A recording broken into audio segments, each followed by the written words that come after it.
Welcome students. આજે આપણે unit 3 read 1 females four ફોરેસ્ટરી એનો પાર્ટ 2 જોઈશું.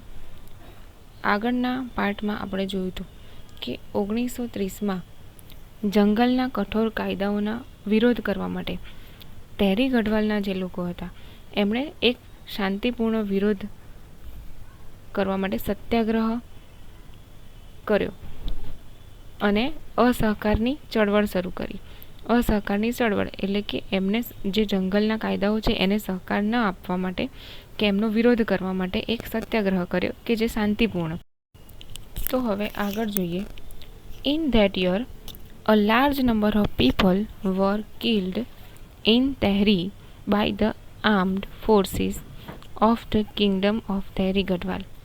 ઇન ધેટ યર એટલે કે એ વર્ષે અ લાર્જ નંબર એટલે કે મોટા પ્રમાણમાં મોટી સંખ્યામાં લોકોને મારી નાખવામાં આવે. કિલ્ડ એટલે કે મારી નાખવામાં આવે. ઇન તહેરી કે તે તહેરી ગઢવાલ જે ડિસ્ટ્રિક્ટ છે ત્યાં. બાય ધ આર્મ ફોર્સ એટલે કે જે શસ્ત્રોવાળી આર્મી કે જે સશક્ત દળ એમણે લોકોને મારી નાખ્યા. Of the kingdom of Tehri Garhwal. કોની આર્મી હતી? તો કિંગડમ ઓફ તહેરી ગઢવાલ એટલે કે તહેરી ગઢવાલ જે ત્યાંના રાજ્યના લોકો કે રાજ્યની આર્મી એમણે લોકોને મારી નાખ્યા. When they form a protest meeting against official forest policy. કે ક્યારે મારી નાખ્યા? કે જ્યારે આ બધા જે ફોરેસ્ટ પોલિસી એટલે કે જે ઓફિશિયલ ફોરેસ્ટ પોલિસી કે જે જંગલ નીતિ જે અધિકૃત જંગલ નીતિની સામે વિરોધ સભા ભરીને બેઠા હતા. પ્રોટેસ્ટ મીટિંગ એટલે કે વિરોધ સભા. તો ત્યારે આ બધાને મારી નાખવામાં આવ્યા શસ્ત્રો સાથે. Look at the picture. What do you notice? કે અહીંયા પછી હું તમને એક સ્લાઇડમાં પિક્ચર બતાવું છું કે જેમાં there are some men, women and children embracing the trees. અને એ પિક્ચરમાં બતાવવામાં આવ્યું છે ચિત્રમાં કે થોડા પુરુષો, સ્ત્રીઓ અને બાળકો એ વૃક્ષોને એમ્બ્રેસિંગ એટલે કે બાથ ભરીને ઊભા દેખાય છે. The two men are with saws in their hands. અને બે માણસો છે કે જે કરવતો સાથે પોતાના હાથમાં કરવતો લઈને ઊભા છે. They want to cut down the trees. તેઓ ઝાડ કાપવા માટે આવ્યા છે કે ઝાડ કાપવા ઈચ્છે છે. But the people are protecting them. પણ જે લોકો છે એ ઝાડને બચાવી રહ્યા છે. પ્રોટેક્ટ કરવું એટલે કે બચાવવું. ધેમ એટલે કે વૃક્ષોને. ધેમ વૃક્ષો માટે વપરાયું છે. They do not allow them to do any harm to the trees. અને તેઓ વૃક્ષને કોઈ પણ હાનિ પહોંચાડવા દેતા નથી. As they are emotionally attach to them. કારણ કે તેઓ ઇમોશનલી એટલે કે લાગણીથી જોડાયેલા છે. અટેચ એટલે કે જોડાયેલું હોવું. તો કેમ કે તેઓ લાગણી સાથે જોડાયેલા છે વૃક્ષો સાથે લાગણીથી, એટલે વૃક્ષોને કોઈ પણ નુકસાન થવા દેતા માગતા નથી. હવે તમે અહીંયા પિક્ચરમાં જોઈ શકો છો કે વૃક્ષો છે અને એને બાથ ભરીને પુરુષો, સ્ત્રીઓ અને બાળકો ઊભેલા છે ભેટીને. બાથ ભરીને એટલે ભેટીને. અને બે માણસો જે છે બીજા એ કરવતો સાથે ઊભા છે કે જે વૃક્ષો કાપવા આવ્યા છે કે કઠિયારા. તો જે બાથ ભરીને ઊભા છે એ લોકો વૃક્ષને કાપવા દેવા માગતા નથી. એટલે કે તે લાગણીથી જોડાયેલા છે વૃક્ષો સાથે. અને જ્યારે કોઈ પણ વ્યક્તિ કોઈ વસ્તુ સાથે લાગણીથી જોડાઈ જાય છે ત્યારે એ વસ્તુને નુકસાન પહોંચાડવા દેવા માગતું નથી. એ જ રીતે અહીંયા આ લોકો વૃક્ષોને કાપવા દેવા માગતા નથી. આગળ જોઈએ. It was Chipko movement. અને આ જે શાંતિપૂર્ણનો જે વિરોધ છે કે વૃક્ષોને ભેટીને વૃક્ષોને બચાવવા, તો એને ચિપકો મુવમેન્ટ તરીકે ઓળખવામાં આવે છે. To save the forest. જંગલોને બચાવવા માટેની આ ચિપકો મુવમેન્ટ છે. The movement save the green forest and protected the environment. અને આ મુવમેન્ટ એટલે કે ચળવળ, ચીપકો એટલે કે ચોંટી જવું, ભેટી પડવું, તો એટલા માટે એને ચિપકો મુવમેન્ટ નામ આપવામાં આવ્યું છે કે ચિપકો ચળવળ, ચિપકો સત્યાગ્રહ, ચિપકો આંદોલન પણ કહી શકાય. તો the movement save the green forest and protected the environment.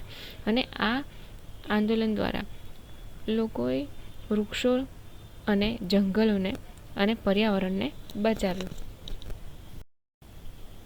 આગળનો પેરેગ્રાફ જોઈએ. The post independence Chipko movement has grown out of the Satyagraha movement, in which village people have actually put their bodies around trees to stop them from being felled. The post independence કે આઝાદી બાદ Chipko movement કે જે આ ચિપકો આંદોલન has grown out of the Satyagraha movement in which કે ચિપકો આંદોલન કે જે સત્યાગ્રહ મૂવમેન્ટ કે સત્યાગ્રહની જે ચળવળ ગાંધીજીએ ચલાવી હતી એનાથી પ્રેરણા મેળવીને આ લોકોએ ચિપકો મૂવમેન્ટ કે ચિપકો આંદોલન શરૂ કર્યું કે જેમાં in which village people have actually put there bodies around trees to stop them from being failed. અને જેમાં ગામડાના લોકો કે જે વૃક્ષો છે એની ફરતે પોતાની બોડી એટલે કે શરીર વીંટળાઈને કે ભેટીને તેમને કપાતા રોકતા. આગળ જોઈએ તો this grass roots struggle against commercial cutting of the Himalayan forest of Uttar Pradesh. This grass route એટલે કે જે આ પાયાની ચળવળ કે ઘાસનું તણકલું હોય એના મૂળ જેટલી નાની સ્ટ્રગલ એટલે કે એવી મુશ્કેલી કે જે લોકોએ એમનો સામનો કર્યો અને એણે જે commercial cutting of the Himalayan forest કે જે ઉત્તર પ્રદેશના સરકાર કે જે હિમાલયના જંગલોનો નાશ કરવા માગતા હતા પૈસા કમાવા માટે કે પૈસા કમાવાના હેતુથી જંગલોને કાપવા માગતા હતા. તો આજે રાજ્ય સરકારને આ ચળવળે ફરીથી વિચારવા માટે મજબૂર કર્યા કે એમની જે પૈસા કમાવાનો જે હેતુ હતો સ્ટ્રેટેજી હતી કે એને ફરીથી વિચારવા માટે મજબૂર કર્યા. Commercial felling in fact is now banned above a height of 1000 metre. Commercial felling કે જે વ્યવસાયિક હેતુના કારણે કે પૈસા કમાવાના હેતુથી વૃક્ષોને જે કાપવામાં આવે છે હાઇટ ઓફ 1000 મીટર કે જે પર્વતોની ઉપર આવેલા 1000 મીટર ઊંચા પર્વતોની ઉપર જે વૃક્ષો છે એને કાપવા માટે બેન એટલે કે એને નિષેધ કરવામાં આવ્યો કે નિયમ લાગુ પાડવામાં આવ્યો. આગળ જોઈએ તો but there are large areas of degraded forest કે પરંતુ કે ત્યાં હજી પણ લાર્જ એરિયા એટલે કે મોટા પ્રમાણમાં મોટો વિસ્તાર ડિગ્રેડેડ ફોરેસ્ટ કે જે નાશ પામેલા જંગલો વાળો છે કે જ્યાં જંગલો હતા અને અત્યારે નાશ પામ્યા છે એટલે કે જેને કાપી નાખવામાં આવ્યા છે. And the forest department has failed to reforest them. પણ જે જંગલ ખાતું છે તેમને ફરીથી ઉગાડવા માટે એટલે જંગલનો ફરી વિકાસ કરવા માટે રીફોરેસ્ટ એટલે કે વનીકરણ ફરી કરવા માટે જે ફેલ થયું છે એટલે કે નિષ્ફળ રહ્યું છે. As a result there is now a severe scarcity of animal fodder and domestic fuel and acute water shortage. અને એના પરિણામે આજે પશુઓનો ચારો અને ઘર વપરાશના બળતણની તેમજ પાણીની તીવ્ર અછત ઊભી થઈ છે કે સિવિયર સ્કેર્સિટી એટલે કે તીવ્ર અછત, ફોડર એટલે કે ઘાસચારો, ડોમેસ્ટિક ફ્યુઅલ એટલે ઘર વપરાશમાં વપરાતું બળતણ, લાકડા, એક્યુટ વોટર શોર્ટેજ કે એકદમ તીવ્ર પાણીની પણ અછત સર્જાઈ છે. The women suffer the most. અને આના કારણે સ્ત્રીઓએ વધુ ભોગવવાનું આવ્યું છે. In many parts of the hills women now have to walk all day to collect the daily requirements of food, fuel and water. અને ઘણા પર્વતીય વિસ્તારોમાં કે જે સ્ત્રીઓ છે એમને હવે દૂર દૂર સુધી ચાલીને જે રોજબરોજની જરૂરિયાતો છે કે જે પાણી, ફ્યુઅલ એટલે કે ઘર વપરાશમાં વપરાતું બળતણ કે જે લાકડા ચૂલા સળગાવવા માટે અને ફોડર કે ઘાસચારો પ્રાણીઓને ખવડાવવા માટે. તો આ બધી જ વસ્તુ આખો દિવસ મહેનત કરીને દૂર સુધી ચાલીને કલેક્ટ કરવી પડે છે એટલે કે ભેગી કરવી પડે છે.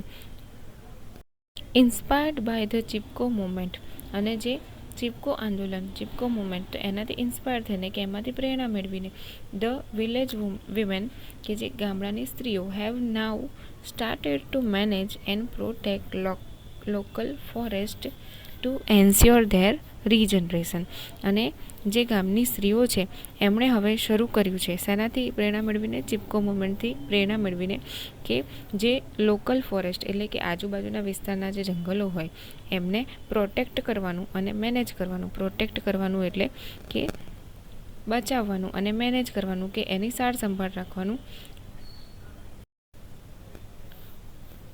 Local forest two ensure there regeneration, અને આજુબાજુના વિસ્તારનો જે જંગલ વિસ્તાર છે, જંગલો છે, એને ફરીથી રીજનરેશન એટલે કે ફરીથી ઉગાડવા માટે, એન્શ્યોર કરવા માટે કે સારી રીતે એને મેળવી શકે એમાંથી બધી વસ્તુઓ કે જે એમને દૂર દૂર સુધી જવું ના પડે, અને પોતે જ એને સાર સંભાળ રાખે અને પોતે જ એને બચાવે અને સંરક્ષણ કરે અને એમાંથી જીવન જરૂરિયાતની વસ્તુઓ મેળવે. આગળ જોઈએ તો under the leadership of Shri Sundar Bahuguna and Shri Chandi Prasad of Tehri Garhwal district, અને ઉત્તરાખંડના જે ટેહરી ગઢવાલ જિલ્લાના જે શ્રી સુંદર બહુગુણા અને જે ચાંદી પ્રસાદ, આ બંને સ્ત્રીઓની નેતાગીરી હેઠળ કે જે ટેહરી ગઢવાલ ડિસ્ટ્રિક્ટના જે લોકો છે એ tree lovers came forward to save the deodar forest that lie on the slope of the Himalaya, કે હિમાલયના ઢોળાવો ઉપર જે ડિયોડરનું જંગલ આવેલું છે તો એને બચાવવા માટે વૃક્ષ પ્રેમીઓ આગળ આવ્યા, અને જે આ બે સ્ત્રીઓના નેતાગીરી હેઠળ એમણે મૂવમેન્ટ શરૂ કરી. In this movement the tree lovers use to embrace the trees to save them from being cut, અને આ ચળવળમાં કે જે વૃક્ષ પ્રેમીઓ હોય, કે જે વૃક્ષોને ચાહતા હોય, કે વૃક્ષો સાથે લાગણીઓથી જોડાયેલા હોય, તો એવા લોકો આગળ આવીને કે જે વૃક્ષ છે એને એમ્બ્રેસ એટલે કે ભેટી લેતા અને એને કપવાથી બચાવતા. It was popularly known as the Chipko movement, અને આ ચળવળ ચિપકો મોમેન્ટના નામથી ઓળખાઈ અને ફેમસ થઈ. આગળ જોઈએ તો conservation of forest is our moral duty, કે જંગલોનું સંરક્ષણ કરવું, રક્ષણ કરવું એ આપણી નૈતિક ફરજ છે. અવર કોન્સ્ટિટ્યુશન એટલે કે આપણું બંધારણ નાવ રીડ્સ, કે એમાં લખાયું છે it is every citizens fundamental duty, દરેક નાગરિકની મૂળભૂત ફરજ છે કે ટુ કન્ઝર્વ એટલે કે બચાવવું, and thereby improve forest, lakes, rivers, environment along with wildlife, and also to have compassion towards organisms, અને જંગલોનું સંરક્ષણ કરવું, સરોવરો, નદીઓ, વન્યજીવન અને પર્યાવરણ આ બધાને સુધારવું, રક્ષણ પણ કરવું અને એને સુધારવું, તો એ દરેક નાગરિકની ફરજ છે. અને દરેક સજીવ પ્રત્યે કરુણા રાખવી, કે દરેક જીવ માટે દયા રાખવી એ નાગરિકની મૂળભૂત ફરજ છે, કે દેશના દરેક નાગરિકને આ મોરલ ડ્યુટી છે કે નૈતિક ફરજ છે. તો અહીંયા આ વિડીયોને આપણે સ્ટોપ કરીએ છીએ. આગળનો જે યુનિટ છે રીડ છે એને આપણે આગળના વિડીયોમાં જોઈશું.